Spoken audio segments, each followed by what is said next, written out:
Nicolai Lô, ambientalista aventureiro, está de volta ao Globo Repórter. Neste mês em que estadistas se reúnem na Rio+20 para discutir o futuro da Terra, Nicolai nos leva aos extremos do planeta. Mundos perdidos, ainda intactos e desconhecidos, neste início do século XXI. Vamos mergulhar nas profundezas da América. Debaixo da gigantesca montanha mexicana, a gruta que guarda os maiores cristais do mundo. Nos grandes abismos oceânicos, uma viagem de submarino nos leva ao encontro de misteriosas criaturas de luz e um tubarão assustador. Mostrando a natureza em todos os seus estados, Nicolai nos revela que o homem está abrindo novas fronteiras sem olhar para o cosmos. Tudo isso no documentário Mundos de Cristal, uma produção francesa que o Globo Repórter exibe com exclusividade na TV aberta do Brasil.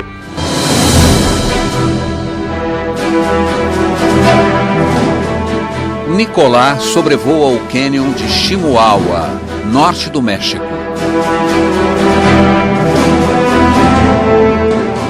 O pequeno avião parece aspirado pelas enormes montanhas. É o começo de uma grande expedição pelas profundezas da América. Uma busca por universos secretos que a ciência começa a investigar.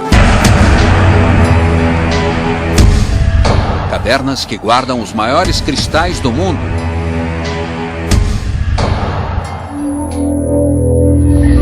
Abismos submarinos onde vivem estranhas e alucinantes criaturas.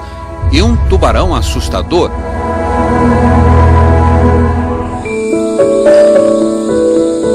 Florestas que abrigam milhões de borboletas. Ilhas paradisíacas. Cachoeiras de um azul inacreditável. E um réptil de pele tão fina que de fora é possível ver todos os seus órgãos. Nosso ambientalista está ansioso. Este deserto de pedra abriga os últimos índios Taraumas. Foram eles que deram nome ao lugar, Naica, a montanha mágica. Um mundo perdido, exceto para os garimpeiros. Mas o verdadeiro tesouro enterrado lá embaixo vale mais do que todo o ouro do mundo. Como imaginar que tamanha preciosidade enterrada no subsolo do deserto seria descoberta por acidente? Pergunta o pesquisador. É fascinante que neste início de século XXI continuamos a encontrar novas espécies e novos espaços sem precisar olhar para o cosmos. Isso atesta que, debaixo da verdade visível, pode haver uma realidade oculta que o homem ainda descobre, abrindo novas fronteiras. O primeiro mergulho é nos subterrâneos de Naica. Acompanhado pelo astrofísico francês Marc Lachère-Rey, Nicolai atravessa quilômetros de galerias. Homens e máquinas cavaram esta montanha até 800 metros, um inferno de calor e umidade em incubação acima de uma bolsa de magma. Lá embaixo, uma equipe mexicana prepara a jornada dos pesquisadores para o centro da montanha. Neste casulo de pedra, a temperatura fica suportável. Do outro lado da parede, os cristais escapam da contaminação humana. Um verdadeiro laboratório experimental foi criado. Engenheiros trabalham na reconstituição em 3D da Sala dos Cristais. Durante 500 mil anos, uma água rica em minerais infiltrou-se nesta gruta superaquecida pelo magma e formou a selva de calcário.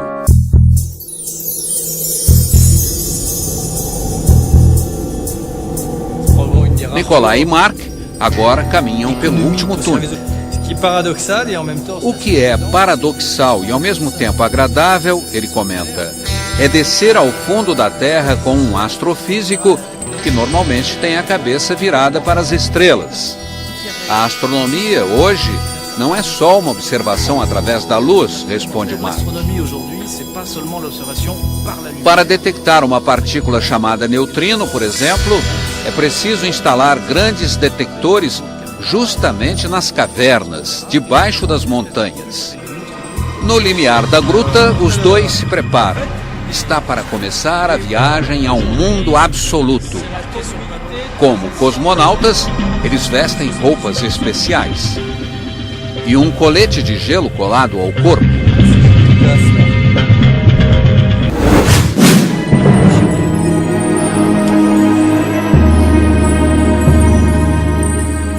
No outro lado, um planeta fascinante, mas perigoso. Temperatura 45 graus. A expectativa de vida neste ambiente é de apenas 30 minutos. A imersão dentro do geodo, que pouquíssimos humanos puderam contemplar, parece acontecer em câmera lenta. Muito bem, muito bem, ok. Os dois homens abrem uma passagem na armadura de cristal. Nous sommes sur du gypse, au milieu du gypse. Nas telas de controle, a equipe mexicana acompanha cada passo. Os aventureiros atravessam um a um os 170 cristais desse pega-varetas gigante. Nicolás diz que chega a ficar tonto de imaginar que esta arquitetura é obra espontânea da natureza. Um espetáculo, responde Mark.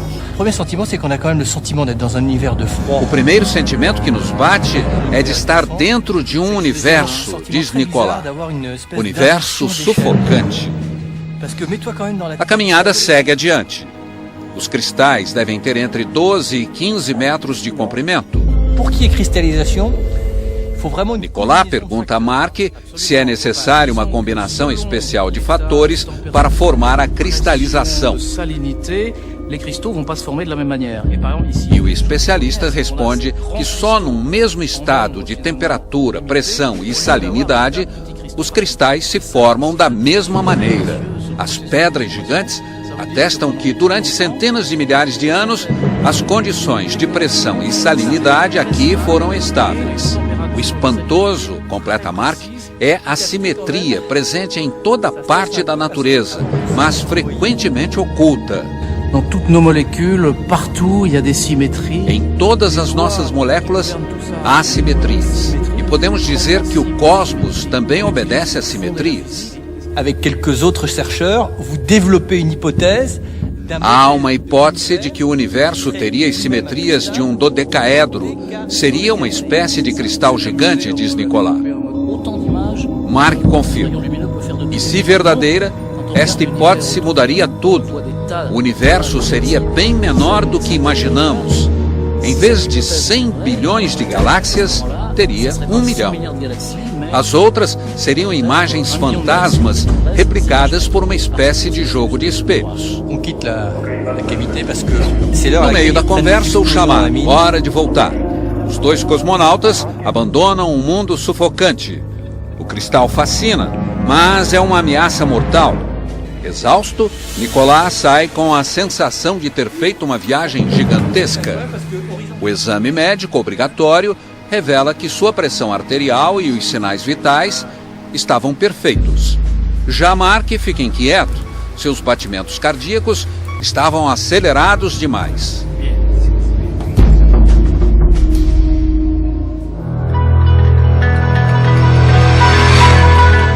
Depois de uma pausa, Nicolás volta ao coração do geodo.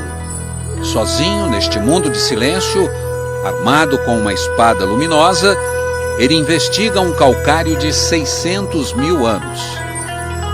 Dizem que os cristais oferecem um sentimento de paz, de eternidade, que transmitem boas vibrações e são até terapêuticos. Assim como faz com as plantas e com os animais, a ciência fala hoje em espécies minerais. Mas neste microcosmos fora do tempo, nenhuma vida resistiria. –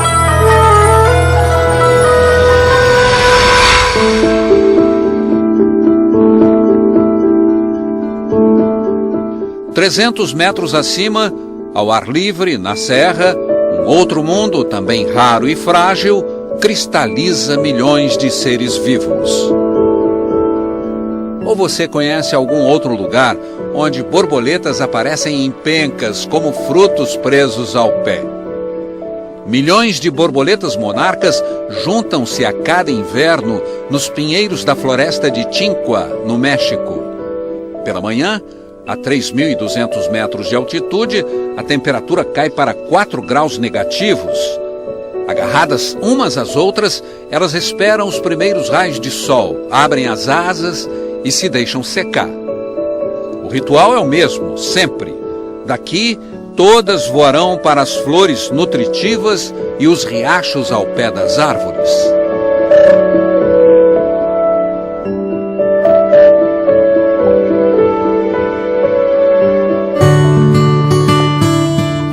Este frágil tesouro achou um defensor, o entomologista Guilhermo Gomes.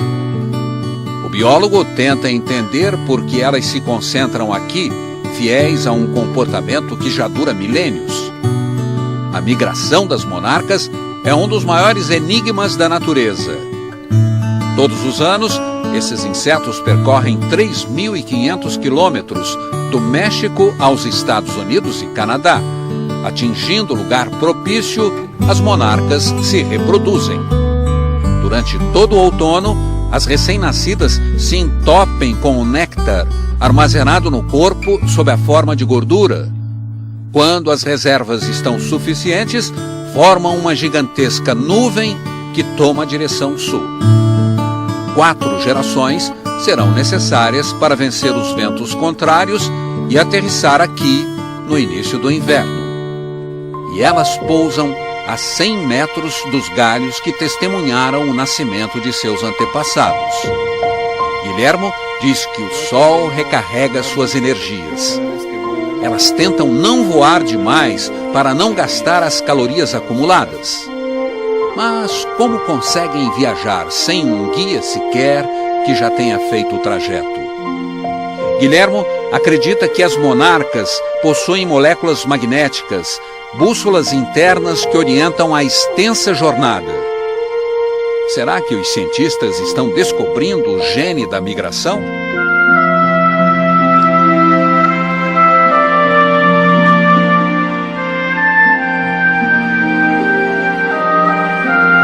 Indiferentes a qualquer hipótese científica, os índios têm outra explicação. Elas voltariam para homenagear os seres queridos que morreram aqui, e não só os da sua espécie, mas todas as criaturas que desapareceram da mata. Quantos mistérios!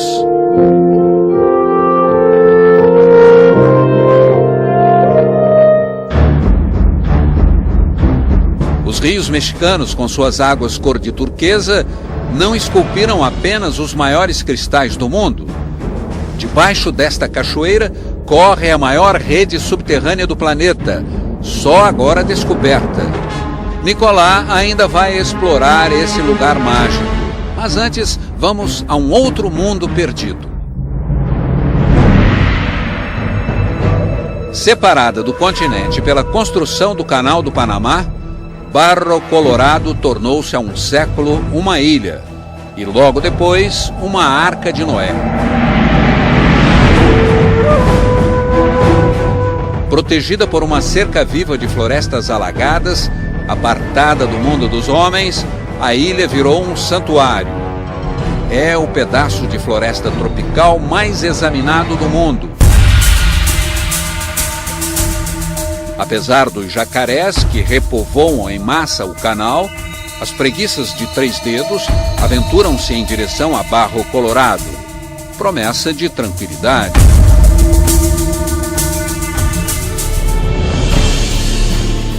Este é um paraíso pouco perturbado pela passagem constante dos navios de carga. Iguanas também desembarcam em busca de espaço na ilha protegida. A floresta tropical do Panamá é mesmo uma das mais bonitas do mundo. Os cairaras brancos também se fixaram e encontraram estratégias para evitar os jacarés.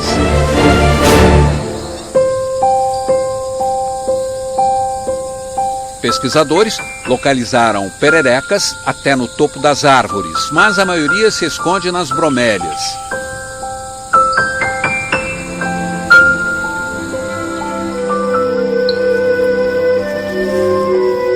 Ao oeste, na mesma floresta, o naturalista Jean-Jacques Gossard alcançou a criatura que pode ser a mais delicada do mundo, a perereca de vidro. Sua pele é tão fina que, quando colocada contra a luz, todos os seus órgãos ficam visíveis. Podemos acompanhar as batidas do seu coração e o sangue circulando pelas veias. Será o coração da grande floresta úmida que bate dentro dela?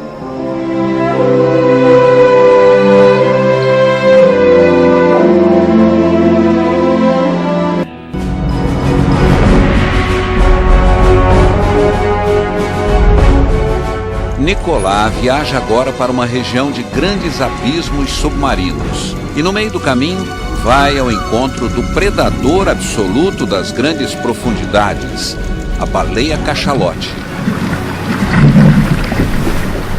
Operação delicada em alto mar. Um eco crescente faz vibrar o alto-falante. É o sinal. O capitão conduz a manobra. Do convés, os homens se identificam uma silhueta escura, 12 metros de comprimento, e orientam os mergulhadores sobre o local exato.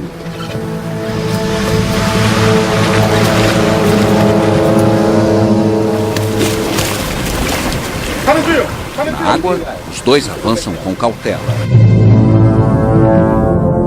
Caçadores de baleias contavam que, com um só golpe, esse gigante abissal varria todos os ocupantes para fora do barco.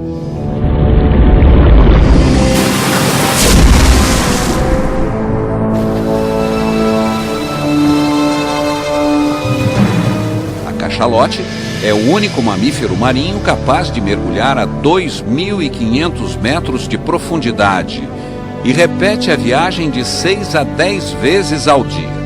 Só assim alcança o território das lulas gigantes para se alimentar. O frente a frente com os mergulhadores é carregado de emoção. No olho da cachalote, Nicolas tenta ler os mistérios dos abismos submarinos.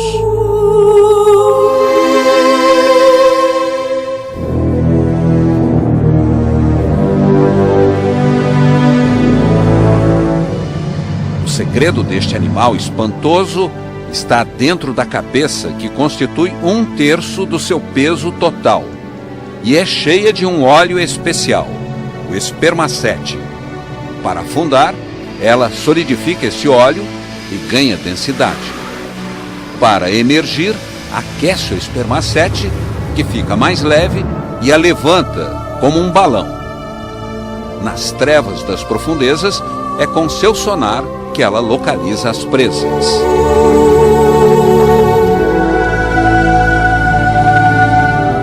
Essa baleia de admirável adaptação ainda é capaz de mudar seu ritmo cardíaco. Reduz as pulsações de 20 para 5 por minuto. E só escapa de implodir lá embaixo por causa de um metabolismo que suporta pressão 226 vezes maior que a da superfície.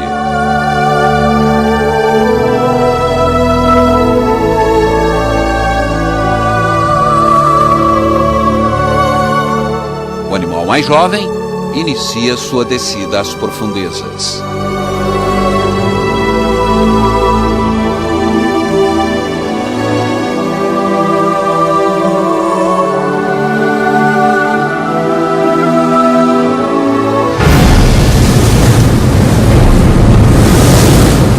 E a expedição segue viagem, agora em direção a uma montanha submarina. Malpelo, um mundo à parte, isolado, frágil, distante.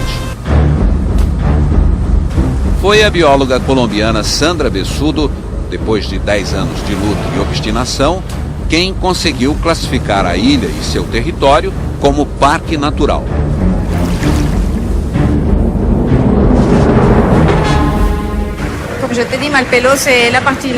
A especialista explica a Nicolás que Maupelo é a parte mais alta de uma cordilheira vulcânica, um oásis tropical no meio do Pacífico.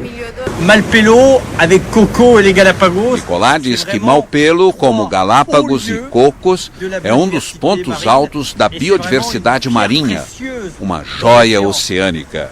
E aqui foi visto pela primeira vez um tubarão assustador das profundezas.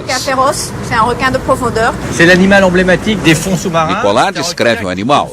Tem um focinho pontudo e a aparência feroz, porque seus dentes, mesmo com a boca fechada, são aparentes. Em seus mergulhos, Sandra foi a primeira a avistar esse animal, que ela apelidou de monstro. É a primeira vez que um submarino vai mergulhar em Maupelo.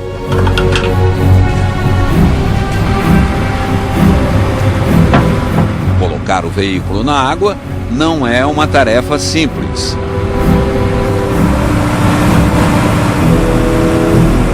Manobra de precisão que envolve os especialistas em grande profundidade e até o criador do submarino.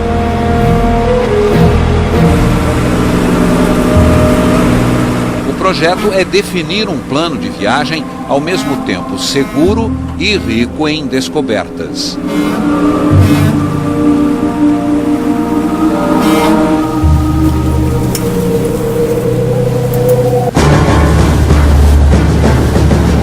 Nicolás e Sandra aproveitam o tempo para um mergulho nos primeiros 40 metros das falésias de Maupelo.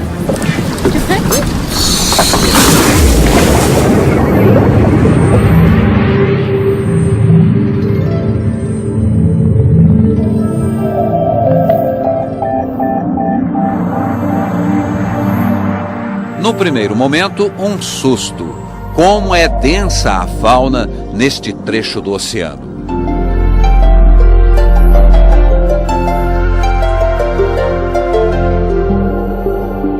Chacoalhados por uma poderosa correnteza, os dois pesquisadores precisam abrir caminho no meio de um verdadeiro congestionamento marinho.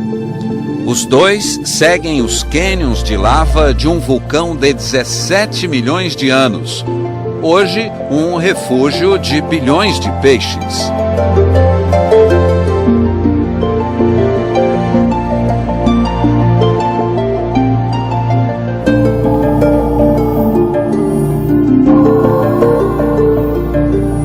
Debaixo da água, esse rochedo austero é uma explosão de vida, ponto de encontro de muitas correntezas, verdadeiras estradas para migrações de peixes. Todos se reproduzem aqui e espalham seus ovos na correnteza. Maupelo significa inóspito. Para os migrantes do Pacífico, um oásis de vida no meio de um deserto marinho.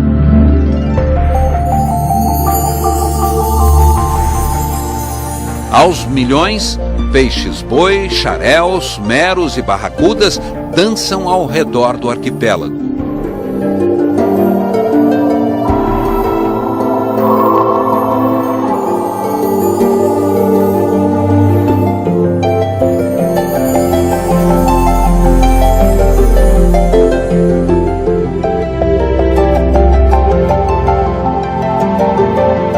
Esta é uma gruta aberta frente ao oceano, defendida por fantasmagóricas criaturas.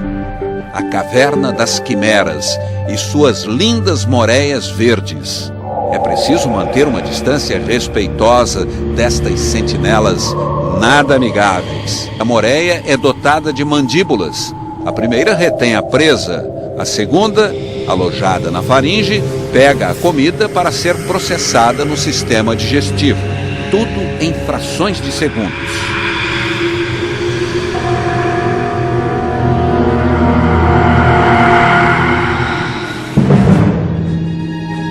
E de repente aparecem os martelos. Sandra e Nicolás controlam a respiração. Extremamente arisca, a espécie é sensível às bolhas que escapam dos mergulhadores. Que mistério da evolução explicaria a existência de animal com cabeça tão estranha. Crânio largo, achatado, na forma de um martelo, permite ao tubarão detectar sinais elétricos de presas num sistema estéril. Esta terrível máquina de caça é também um ser social enigmático.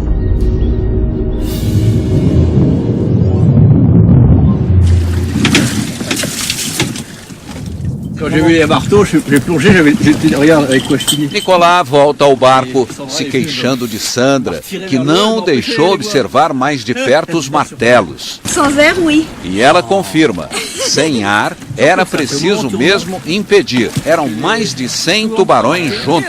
Il y avait plus de 100. Combien? Plus de 100. Nicolas finalmente se conforma. E o desfile da vida selvagem continua no arquipélago isolado. Logo, nosso ambientalista vai entrar numa bolha de vidro para avançar em sua viagem pelas profundezas. Abaixo dos martelos, onde nenhum raio de sol consegue penetrar, o que acontece?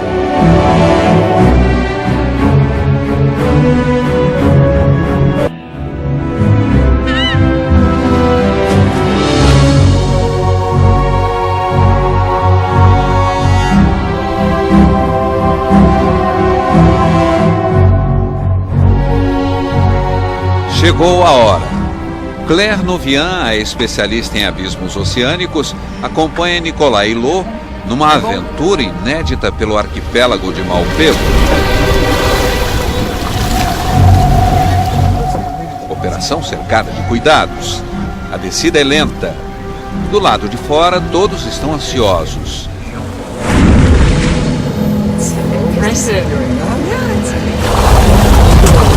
E quando a bolha de vidro finalmente mergulha no silencioso mundo das águas, a primeira sensação é de uma viagem espacial. Nós estamos no meio do nada, diz Nicolas. Começamos a conhecer o que os especialistas chamam de massa escondida dos oceanos. Esse lugar merece o apelido. Olha uma cetenófora, diz Claire. Estamos começando bem. E explica o sentido da expressão massa escondida.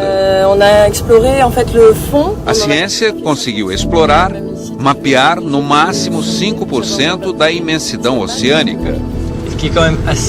É provável que o homem conheça melhor a Lua, responde Nicolas.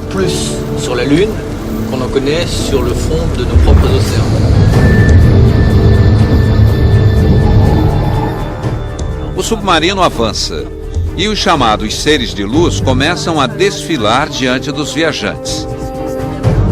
Esse brilho colorido, na verdade, é uma defesa dos animais que vivem na escuridão, uma forma de surpreender, desorientar os predadores do mundo das trevas. Claire explica que nas regiões abaixo de 200 metros, quando desaparece totalmente a luz solar, não há mais vegetais. Tudo que vamos ver são animais ou minerais. Nicolas está encantado com o espetáculo das águas vivas, de cores vibrantes, intensas. Agora, a jornada pelo oceano se parece ainda mais com uma viagem espacial. E o pesquisador brinca.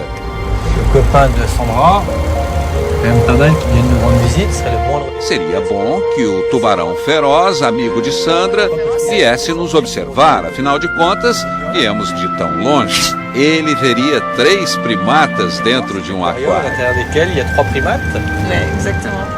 Logo depois, a câmera colocada na parte de trás do submarino registra a passagem do Odontaspis ferox, ou tubarão tigre de areia, o monstro. Imagem raríssima, é o mais secreto dos grandes tubarões das profundezas, uma espécie de mistura de tubarão-touro e tubarão branco.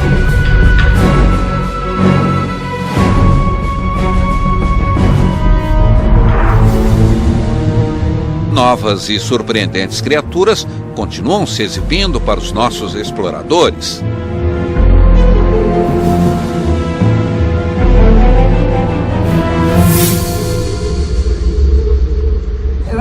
luminescence, en fait, c'est soit... Claire explica para Nicolas o fenômeno da bioluminescência.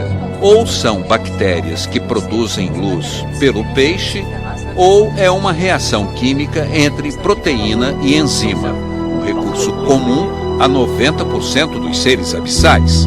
Serve para assustar o predador, com um clarão repentino na cara, mas também é um modo de comunicação entre algumas espécies. Os que produzem a luz azul veem a luz azul. Os que conseguem a vermelha poderão estar em contato com seus pares sem que outros peixes ou predadores percebam. Donc là, on va voir des images qui ont été tournées par l'Institut. Mas o grande espetáculo da viagem começa quando Claire decide mostrar a Nicolas as imagens captadas pelo Instituto de Pesquisas de Monterrey. Os melhores momentos de uma coleta de muitos anos nas profundezas do mar. Este animal é um fóssil vivo que não evolui há 200 milhões de anos. É o vampiro dos fundos submarinos, um elo intermediário na ramificação entre polvos e lulas.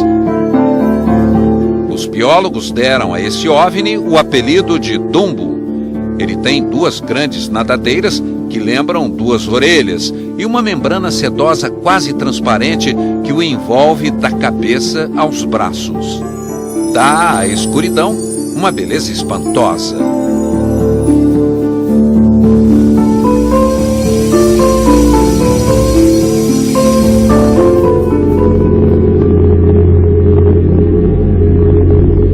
Essa grande bola escura e aveludada foi observada a 1.500 metros de profundidade. Tão diferente das outras águas vivas que pesquisadores criaram uma família sob medida para ela. O sino tem 1 metro de diâmetro e os braços esticados parecem coberturas gigantes.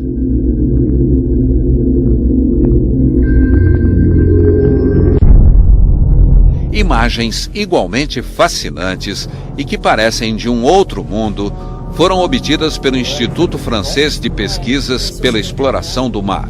Elas mudaram a percepção da vida nos grandes fundos submarinos. Pénètre en fait dans les fissures de la roche basaltique. La roche basaltique, c'est du magma. Claire explica. Esta é uma fonte hidrotermal. A água penetra nas fissuras da rocha basáltica, que na verdade é magma resfriado. O que estamos vendo agora são vermes gigantes que surpreenderam os pesquisadores. Eles não têm boca, dentes ou estômago. Um tipo de vida que se organizou em volta destas fontes hidrotermais. Do mineral, eles conseguem fabricar matéria orgânica. Ils arrivent à fabriquer de la matière organique. Se o sol se apagar na superfície, estes animais vão sobreviver por mais um tempo.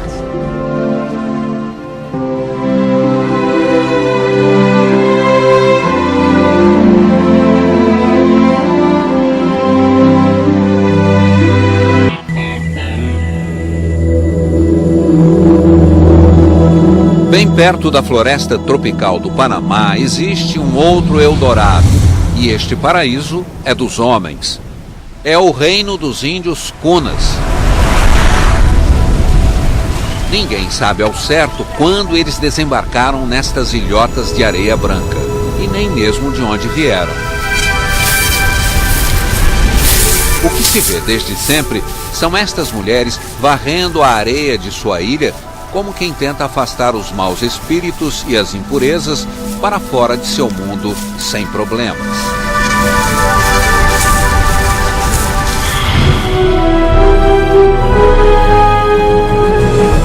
O que se supõe é que este povo veio do nordeste da Colômbia, de Sierra Nevada, expulso por outras etnias.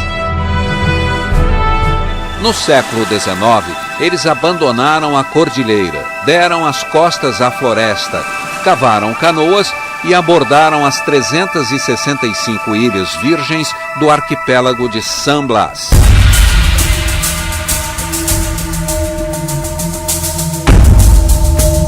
De lá para cá, poucas mudanças.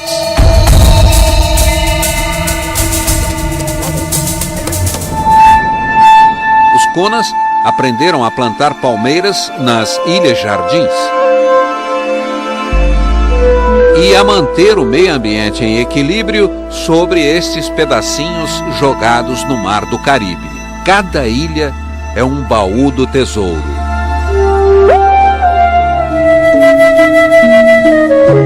A beleza é cultivada no dia a dia como mais um ritual de harmonia com a natureza.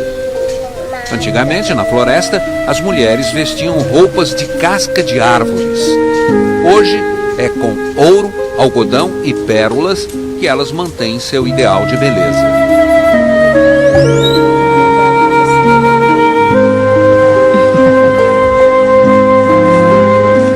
Se a menina quer virar mulher, ela deverá ter no nariz um grande anel de ouro.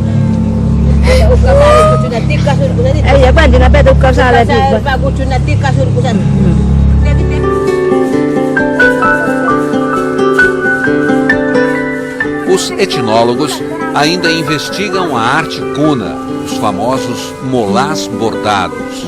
Ao mesmo tempo, uma escritura, a epopeia de sua migração e a narração de sua vida cotidiana no ritmo da natureza.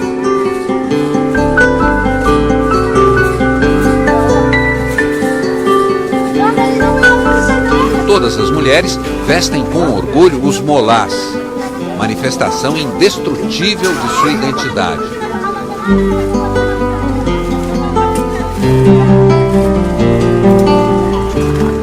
Os cunas formam uma das últimas sociedades indígenas do Caribe. Bravamente independentes, se apresentam como uma república indígena quase autônoma e fazem parte do Parlamento do Panamá. A principal fonte de renda deste povo é o coprá, uma espécie de coco vendido ou trocado com os comerciantes colombianos.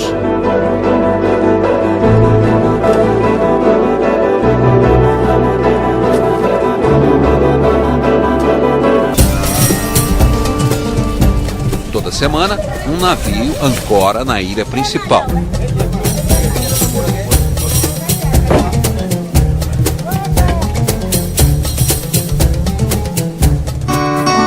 Cultivando seus jardins, pescando nos corais, confiando nos coqueiros plantados na areia, os cunas encontraram uma forma de permanecer no paraíso.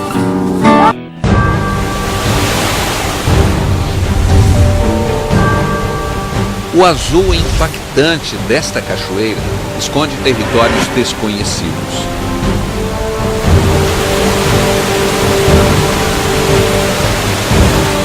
Em pleno século XXI, novas fronteiras estão se abrindo sob os nossos pés.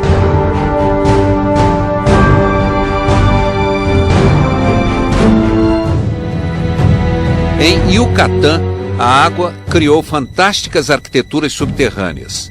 Estas galerias, chamadas pelos maias de passagens para o divino, só agora começam a ser exploradas. Dois espeleonautas, Robert Schmitter e Steve Bogert, encontraram aqui no México a maior rede de água doce subterrânea do mundo, 155 quilômetros de grutas inundadas. Uma descoberta de apenas 5 anos. Os dois mergulharam centenas de vezes nestes túneis escuros até localizar os pontos de conexão entre 7 grutas já conhecidas. Assim foi mapeado o maior de todos os sistemas fluviais subterrâneos. Nicolás pergunta a Robert se eles nunca se perderam, e o mergulhador explica que a dupla tinha sempre uma linha estendida, o fio de Ariadne, que servia como ponto de referência. Agora vamos reviver uma parte desta aventura. Steve entra na água a 3 quilômetros de distância de um ponto de encontro marcado. Na outra ponta, Nicolás e Robert também mergulham. Todos seguem o fio de Ariadne, que será o único guia no caminho de volta. É preciso ter muito autocontrole para não se perder nessa noite solitária e absoluta, e para que o fascínio não se transforme em pesadelo. Antes da passagem de Robert, nenhum raio de luz havia entrado aqui. Steve, levado pelo seu scooter, segue sozinho, galeria por galeria. Uma batida do pé de pato no fundo levanta partículas e deixa Nicolas no meio de uma nuvem, sem rumo. Guiando-se pelo fio, ele reencontra seu companheiro num túnel mais estreito. A viagem continua, e logo as lanternas revelam o esqueleto de uma preguiça gigante. Este animal deve ter sido surpreendido pela subida das águas há mais ou menos 15 mil anos. Também esta ossada é um ponto de referência.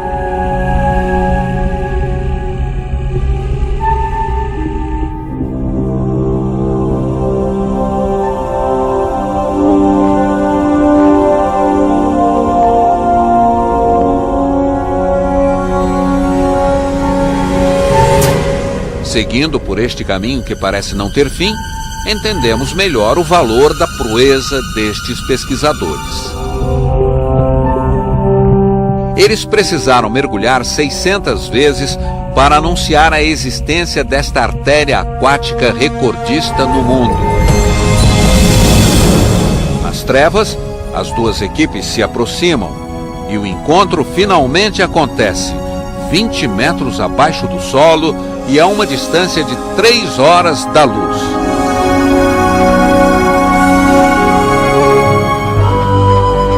Enquanto na superfície do planeta quase tudo já foi descoberto, os grandes e novos limites do homem se abrem nos abismos e no mundo subterrâneo.